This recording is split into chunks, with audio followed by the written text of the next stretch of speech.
माहिर सलामती उमूर हमारे साथ हैं सैयद मोहम्मद अली साहब। अस्सलाम वालेकुम जनाब, वेलकम टू द शो। जी वालेकुम सलाम।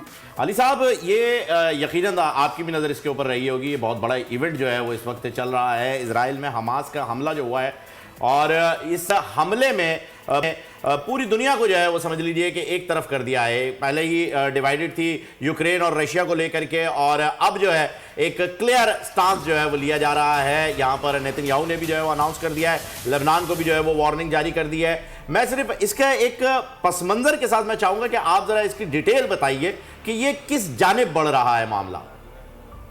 बहुत शुक्रिया जी, आपने बहुत अहम नुकात की जानिब निशानदेही की। देखिए, इसकी जो अहमियत है वो तीन एतबार से बहुत ज़्यादा है।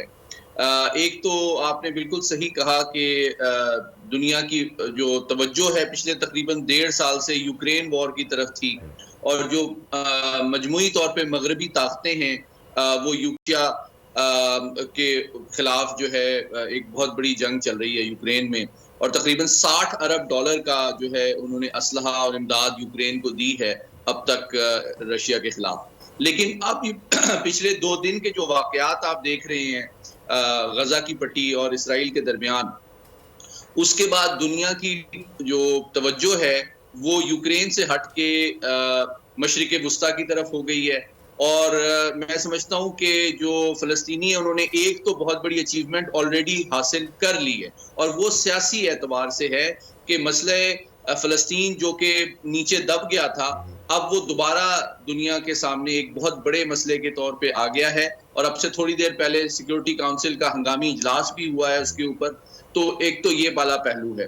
दूसरा पहलू ये है कि आप देखें जो मुसलमानों के मसाइल हैं वो अमूमी तौर पे इतनी अहमियत उनको नहीं दी जाती आलमी फोरम्स में।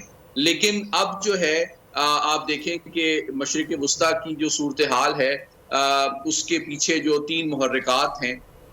एक तो ये कि ना सिर्फ ये कि जो अक़वाम मुत्तहिदा की अपनी करारदादें हैं इतनी पुरानी, उन पे अमल दरामद नहीं हो रहा। दूसरा ये कि जो अरब ममालिक और इसराइल के दरमियान नॉर्मलाइजेशन का प्रोसेस शुरू हुआ था, उसके हवाले से फ़लस्तीनियों को बहुत तशवीश थी कि जब इनके ताल्लुकात अरब ममालिक के इसराइल से खुशगवार हो जाएंगे तो फिर हमारा तो कोई वाली वारिस नहीं रहेगा और मसले कश्मीर हमेशा के लिए दफन हो जाएगा।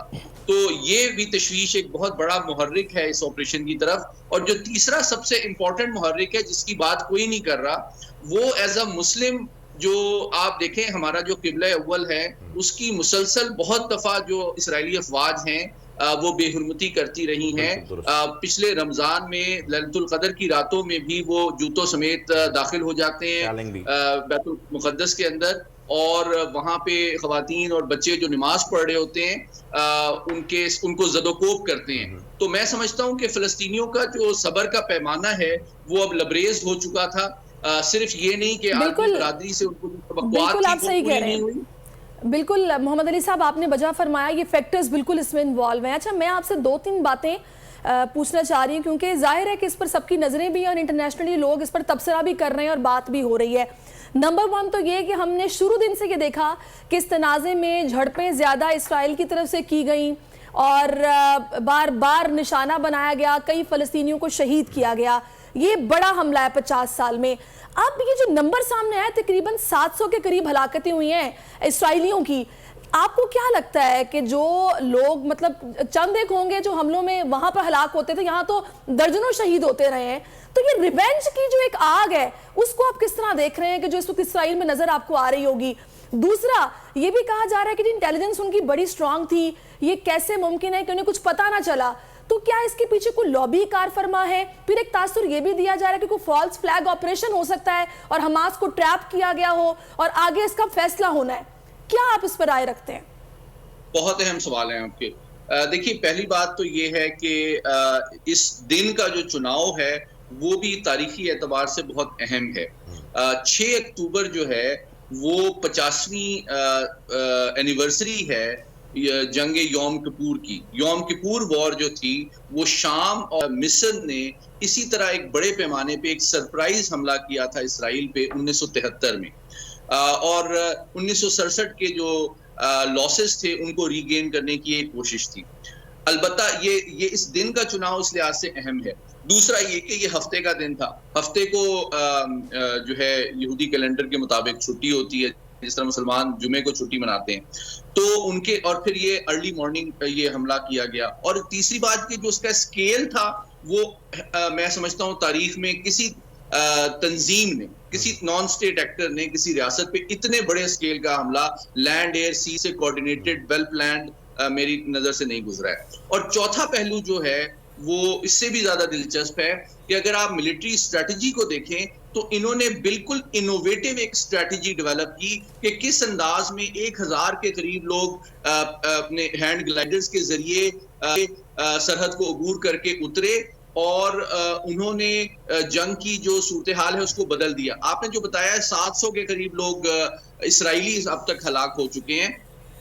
ان میں سے بیشتر جو ہے وہ راکٹ کا نشانہ نہیں بنے, ان میں سے بیشتر جو ہیں ایکچولی راکٹ اٹیک جو تھا وہ ایک اس کا مقصد جو تھا وہ شاک کرنا, لوگوں کو پریشان کرنا, اس کی توجہ دوسری طرف مبذول کرانا تھا. جبکہ دوسری جانب سے اس راکٹ اٹیک کے دوران دوسری جانب سے یہ ہینڈ گلائڈرز کے ذریعے 1000 کے قریب جو حماس کے ملیٹنٹس ہیں یہ اترے ہیں وہاں پہ. اور اب جو جنگ چل رہی ہے وہ 10 ب10 گلیوں, بازاروں, محلوں میں چل رہی ہے اسرائیلیوں کے ساتھ. تو اس طرح کے انداز جنگ کا جو ہے امیجن کرنا مشکل تھا.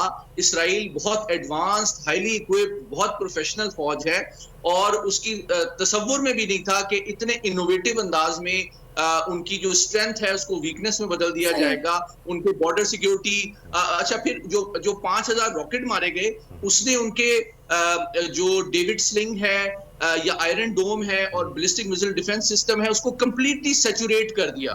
تو سر کیونکہ پے در پہ جو ہے وہ حملے ہوئے اور 5000 راکٹ جو ہے ان کا آئرن ڈوم جو ہے برداشت نہیں کر سکا. سبسکرائب کریں اور بیل دبائیں تاکہ کوئی خبر رہ نہ جائے.